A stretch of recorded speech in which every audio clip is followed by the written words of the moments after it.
आज का वीडियो उन किसान भाइयों के लिए जो मिर्ची की खेती करना चाहते हैं या कई साल से मिर्ची की खेती कर रहे हैं।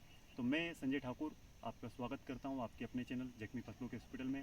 तो हमारे साथ जुड़े हैं एक ऐसे मेहमान जो पिछले 10 साल से मिर्ची की खेती कर तो रहे हैं, साथ ही साथ किसानों को एक उचित मार्गदर्शन दे रहे हैं। तो सर, स्वागत है आपका हमारे चैनल जख्मी फसलों के हॉस्पिटल में। थोड़ा सा अपना इंट्रोडक्शन बताइए। नमस्कार किसान साथियों, मैं नरेंद्र बड़ोले, कृषि विशेषज्ञ, माय एग्री डॉक्टर खरगोन से। भाई, मेरा एक सवाल था कि क्यों फार्मर आपकी नर्सरी के प्लांट को लगाए। क्या फ़र्क है आपकी नर्सरी के प्लांट में और फार्मर प्रैक्टिस के प्लांट में? देखिए ठाकुर साहब, मैं बताना चाहता हूं कि पिछले कई सालों से किसान भाई घर पर ही नर्सरी तैयार करते हैं। और अब मैं बताना चाहूँगा कि नर्सरी का पौधा जो ट्रे में तैयार होता है उसमें और घर प्रैक्टिस की जाती है ज़मीन पे, उसमें क्या अंतर है? बेसिक अंतर ये है कि ये फुल्ली प्रोटेक्टेड है, चारों तरफ से नेट से कवर्ड है, जिससे कि बाहरी जो वातावरण वाले जो कीट और बीमारियां हैं वो इसमें अटैक नहीं करते हैं। पहला कारण। दूसरा, ये आप देख सकते हैं कि धूप से भी ये प्रोटेक्टेड है।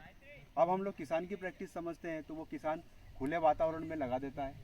लगाने के बाद आसपास कोई फसल हो सकती है या चारा घास फूस हो सकती है, जिस पे मौजूद कीट और बीमारियां पूरी तरीके से रोपे के ऊपर अटैक करती है, जिसमें उसका एक जोखिम तो बढ़ ही जाता है कीट और बीमारियों का।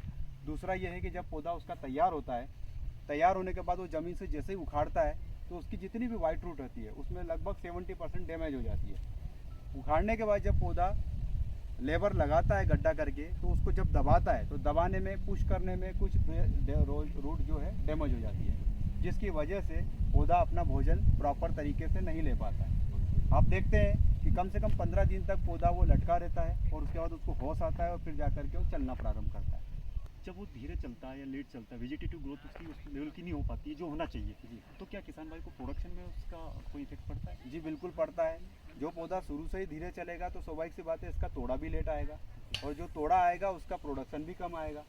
तो ये हमको नुकसान देखने को मिलता है। रूट्स के बारे में आपने बहुत अच्छा बताया, लेकिन मेरा थोड़ा सा ये भी जानना था कि आपने जैसे बताया कि नर्सरी का प्लांट आपका बहुत हेल्थी है, किस तरह फार्मर प्रैक्टिस और आपके थोड़ा सा आप प्लांट के अंदर बता सकते हैं डिफरेंट?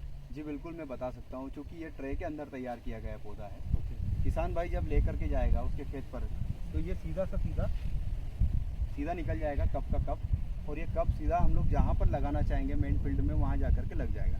इसमें 1% भी रूट डैमेज नहीं होती है। क्योंकि रूट डैमेज नहीं हुई है तो पौधा लगते के साथ तीसरे दिन नई कोपल फोड़ देता है, और आने वाले 15 दिन में इसमें बहुत अच्छे तरीके से वेजिटेटिव ग्रोथ देखने को मिलती है। तो ये बाहर के टेम्परेचर से कैसे सेट होगा? आपने बहुत अच्छा सवाल किया। बहुत सारे जो नए किसान भाई हमारे यहाँ आते हैं तो वो यही कहते हैं कि आपका आईसीयू का पौधा किस तरीके से 45 डिग्री पे जमेगा। तो हम लोग किसान भाइयों को ये बताना चाहते हैं इस वीडियो के माध्यम से कि ये पौधा, जैसे आज ये 22 से 25 दिन का पौधा हो चुका है, हम लोग 42 दिन का पौधा देते हैं, जिसमें से लास्ट के जो 10 दिन होते हैं उसको हम लोग हार्डनिंग करवाते हैं। हार्डनिंग प्रोसेस में क्या करते हैं, हम लोग ये कर्टन पूरा हटा देते हैं और पौधे को नेचुरल उसको टेम्परेचर और धूप देते हैं। एक तो ये चीज़ हो गई। और हमारा जो न्यूट्रिएंट मैनेजमेंट है कि इसको पौधे को किस तरीके से इसका स्टेम मोटा करें, इसकी लीफ को लेदरी करें, ताकि ये इसके ऊपर बाहरी वातावरण का कोई प्रभाव ना पड़े। मुझे थोड़ा सा बताइए, आप इसमें जो रॉ मटेरियल यूज़ करते हैं वो किस कैटेगरी का करते हैं, और जो समस्या एक आती है फार्मर को, आम प्रैक्टिस आती है डंपिंग ऑफ की, तो आपका उसका कंट्रोलिंग कैसा है वो थोड़ा सा मुझे बताइए। देखिए, इसमें मीडिया का सबसे बड़ा रोल होता है। अगर हम लोग ट्रे से नर्सरी तैयार कर रहे हैं तो ये पूरा साउथ से लाया हुआ मटेरियल है। ये स्टरलाइट मटेरियल है, कोकोपीट, जिसमें कि किसी तरीके की कोई वीट या कोई फंगस नहीं दिखाई देगी आपको। अगर इसमें थोड़ी सी परसेंट भी इसमें अगर मिट्टी का हुआ तो इसके ऊपर पानी जमेगा और पानी से काई आएगी और काई से डंपिंग की शिकायत दिखेगी। और नॉर्मली किसान भाइयों को डंपिंग ऑफ जो फार्मर प्रैक्टिस है जी, उसमें डंपिंग ऑफ बहुत ज़्यादा लगता है, बहुत ज़्यादा उसका ये रीज़न है। बिल्कुल बिल्कुल। बहुत अच्छा, आपने बहुत अच्छा टेक्निकली नॉलेज दिया जी, आप देख सकते हैं ये जो मेरा नेट हाउस है, इसमें ऊपर मोनोनेट लगी है जो कि 75% में है, यानी 75% सनलाइट या धूप आ रही है यहाँ पर, और उसके बाद स्लाइडिंग नेट लगी है जो 50% में है। अल्टीमेटली प्लांट को यहाँ पर अभी 35% टेम्परेचर और धूप मिल रहा है, जिसकी वजह से पौधा हेल्दी है। और आगे हम लोग समझते हैं जब हमारा पौधा 25 दिन प्लस हो जाता है, जब हमको देना है, तो लास्ट के 10 से 12 दिन तक हम लोग फुल्ली इसको टेम्परेचर में और धूप में इसको रखते हैं ताकि पौधा हार्ड हो जाए। इसको हार्डनिंग बोलते हैं। पर एकड़ कितना आवश्यकता होती है फार्मर को अगर नर्सरी से प्लांट लेता है तो? ये डिपेंड करता है ड्रिप की डिस्टेंस पे। यदि वो 5 फीट की रो में और एक बाई एक पे पौधा लगाता है तो उसको 8,700 पौधे की समथिंग लगता है 1 एकड़ पे। और यदि वो 4.5 बाई सवा या 4 बाई सवा के आसपास लगाता है वो, तो इसको 7,800 पौधे के समथिंग लगेगा इसमें। और इसमें रो टू रो डिस्टेंस कितना रखना चाहिए आइडियल आपके हिसाब से? आइडियल यदि हम लोग बात करें, अगर लार्ज स्केल में लगा रहे हैं तो लेबर की प्रॉब्लम रहती है, तो बीच में ट्रैक्टर भी चलाना होता है, तो 5 फीट आइडियल रहता है गाला। तो 5 बाई 1 पे लगाओ तो 8,700 पौधे के समथिंग लगेगा, तो एवरेज सही बैठता है हमारा। यदि सपोज करो मुझे मिर्ची लगाना है या मैं फर्स्ट टाइम आपका वीडियो आपके घर से पीछे लेना चाहता हूँ जी, तो मुझे आपसे कितने दिन पहले संपर्क करना पड़ेगा और उसका प्रोसेस क्या है बुकिंग का? बहुत आसान प्रोसेस है। आप मुझे 2 महीने पहले बुकिंग दे सकते हैं। आप 2 महीने पहले मेरा जो मोबाइल नंबर है ऑफिस का 93 993 04343, इस नंबर पे आप संपर्क कर सकते हैं आप मुझसे। और जो भी वैरायटी आप बोलेंगे मैं 2 महीने के अंदर आपकी बुकिंग लेकर आपको मैं पौधा 45 दिन तक। इसमें सर एक आइडियल कितने दिन का प्लांटेशन हो जाना चाहिए प्लांट? देखिए डिपेंड करता है ये सीज़न पे। अगर समर सीज़न की प्लान हो रहा है आपका, जैसे कि अर्ली मानसून में हम लोग लगाना चाह रहे हैं, तो कम से कम 45 दिन का पौधा होना चाहिए। और अब अगर हम लोग जाते हैं रबी सीज़न में, जो अक्टूबर नवंबर में प्लान कर रहे हैं, तो हम लोग 35 से 38 दिन का पौधा दे सकते हैं। और क्या फार्मर कई बार होता है कि नया फार्मर है तो उसको लाने ट्रांसपोर्टेशन में कोई दिक्कत आती है क्या? क्योंकि क्या फार्मर प्रैक्टिस में तो वहीं खेत से फाड़ता है और वहीं लगा देता है। आप देख सकते हैं सामने कैरेट्स रखे हैं सैंपल में, इस तरीके से कैरेट्स रहते हैं। हम लोग ट्रांसपोर्टेशन हमारी तरफ से देते हैं फार्मर को। मतलब डिलीवरी आपकी तरफ जी से होती है हमारी तरफ से होती है। फार्मर की खेत पर? जी बिल्कुल। जैसे कि वेराइटियाँ आप किसानों की सबसे आप लगवाते हैं, तो अभी मुख्य वेराइटियाँ कौन कौन सी है आपके पास किसानों की रिकमेंड के हिसाब से? देखिए अभी ये सीज़न 2023 चल रहा है, इस हिसाब से अगर हम देखें निमाड़ में अभी कोई लीड नहीं कर रही है। फिर भी मैं बताना चाहूँगा हमारे यहाँ जो वेराइटियाँ लगी है, महिको की नौतेज है और महिको की 456 है और प्रांजल वेराइटी है और सेमिनिस की 6699 वेराइटी है, चिगारू की पद्मा वेराइटी है। ये कुछ वेराइटियाँ जो है मार्केट में पॉपुलर है। कितनी आपके ये मैं देख रहा हूँ काफ़ी बड़ा बना हुआ है, तो कितनी कैपेसिटी है आपके यहाँ प्लांट? जी मेरे यहाँ अभी फ़िलहाल में 28 लाख प्लांट जर्मिनेट हो चुके हैं और करीबन 20 लाख प्लांट की कैपेसिटी और है मेरे पास। एक और शेड है मेरे, तो वो तैयारी में है, चल रही है उसकी सुई।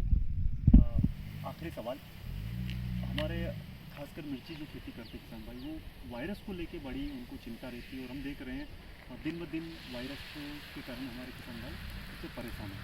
तो आपके पास क्या सोर्स है वायरस को कंट्रोल करने के, या आपके कोई आपके पास टेक्निकल नॉलेज है, टेक्निकल आपके पास है जो आप वायरस को कंट्रोल कर सकते हैं? मैं सारे किसान भाइयों को बताना चाहूँगा कि पिछले हम लोग 10 सालों से मिर्ची की खेती कर रहे हैं, करवा रहे हैं। आप देख सकते हैं नर्सरी में प्लांट प्रोटेक्शन सबसे अहम चीज़ होती है। यदि आपने नर्सरी में ही पौधे को अच्छा हेल्दी बनाया या अच्छे से इंसेक्टिसाइड लेकर के उसका टीकाकरण किया, तो आने वाले समय उसके लिए बहुत बेटर होगा। एक तो ये चीज़ हो गई है। दूसरा, समय समय पर उसके सही केमिकल का चुनाव। ओके, ये बड़ा इंपॉर्टेंट है जी, सही केमिकल का चुनाव होता है, क्योंकि हम लोग आमतौर से देखते हैं फार्मर प्रैक्टिस में कि वो पौधे को भगाने की कोशिश करता है, तो कई गलत हार्मोन ऐसे स्प्रे कर देता है जिसकी वजह से वो पौधा लेदरी ना होते हुए, हार्ड ना होते हुए सॉफ्ट हो जाता है, जिसके ऊपर सकिंग पेस्ट का अटैक बहुत ज़्यादा मात्रा में बढ़ता है और कहीं ना कहीं वायरस का कारण बन जाता है। तो हम किसान भाइयों को यही मतलब बताना चाहते हैं इस वीडियो के माध्यम से कि वो सही समय पर सही केमिकल का चुनाव करें। इसके लिए नरेंद्र भाई देखो क्या होता है कि हम देखते हैं हम आमतौर पर देखते हैं कि किसान भाई के साथ सबसे बड़ी समस्या यही होती है प्रोडक्ट को लेके चयन करने के लिए। तो उसको किस तरह उसको सावधानी रखना चाहिए, क्या उसमें आप कुछ हेल्प कर सकते हैं या? जी बिल्कुल, जैसे कि अभी हमारा पौधा छोटा है, मैं आपको खुल के बता देना चाहता हूँ इस वीडियो के माध्यम से कि हम लोग इसमें बेनिविया के 2 स्प्रे लेते हैं और साथ ही हम लोग इसमें कुछ मकड़ी नाशक का स्प्रे लेते हैं, जैसे कि कुनोची हो गया, आवासीन है, कुछ अच्छे टेक्निकल लेते हैं जिससे कि इसके ऊपर ना तो स्कॉर्चिंग आए, ना कोई इसका साइड इफेक्ट आए और इसके रिजल्ट जो है लंबे समय तक रहे। तो जब ये पौधा डिस्पेसिंग होता है उसके एक दिन पहले हम लोग इन सब चीज़ों का स्प्रे करते हैं, साथ ही एक अच्छे फंजीसाइड का इसमें ड्रेंचिंग करते हैं ताकि लगने के बाद किसी प्रकार की कोई फंगस ना लगे। यहाँ मैं बताना चाहूँगा नरेंद्र भाई सबकी तरफ से, सबसे पहले तो ये एग्रोनॉमिस्ट है और फार्मर भी है और साथ में एग्रोनॉमिस्ट भी है। तो अगर आपको संपर्क करना है तो सर अपना पूरे दोनों फर्मों का नाम बताइए। जी, मैं नरेंद्र बड़ोले एग्रोनॉमिस्ट माई एग्री डॉक्टर खरगोन से, और साथ ही हमारी एक और शाख है माई एग्रीटेक नर्सरी घुघरा खेड़ी खरगोन में। आप किसान भाई संपर्क कर सकते हैं। मिर्ची या वेजिटेबल में कोई भी आपको टेक्निकली सपोर्ट के लिए ज़रूरत पड़ती है तो आप मुझसे संपर्क कर सकते हैं। साथ ही इस नर्सरी से आप कोई भी वेजिटेबल की पौधे बुक करवा सकते हैं। बस यही है कि आपको 2 महीने पहले संपर्क करना होगा। तो दोस्तों कैसा लगा है वीडियो आपको, कमेंट करके जरूर बताएं। क्या वीडियो लगता है आपके साथ साथ आपकी फैमिली मेम्बर को किसी तरह का हेल्प कर सकता है तो शेयर करिए उनके साथ। फिर मिलते हैं एक नए जबरदस्त टॉपिक के साथ। तो जब तक बने रहिए, अपनों की हेल्प कीजिए, किसान भाइयों की हेल्प कीजिए और इस देश के विकास को गति दीजिए। जय हिंद।